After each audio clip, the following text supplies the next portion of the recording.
আসসালামু আলাইকুম। ফার্মিং চ্যানেলের আরও একটি ভিডিওতে আপনাদের সবাইকে স্বাগতম।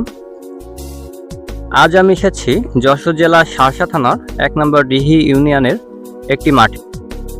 এটি বাংলাদেশের খাদ্যশস্য উৎপাদনের তৃতীয়তম স্থানে আছে। বাংলাদেশে 40% খাদ্যশস্য এখান থেকেই সরবরাহ করা হয়।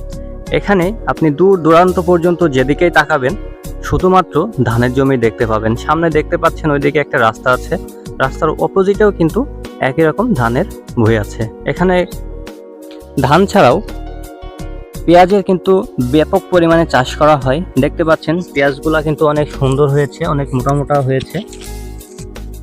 এমনই সব ইন্টারেস্টিং ভিডিও দেখতে চাইলে আমাদের চ্যানেলটি সাবস্ক্রাইব করুন। আমি দেখেছি আপনারা আমার চ্যানেলের ভিডিওগুলো দেখেন কিন্তু সাবস্ক্রাইব করেন না।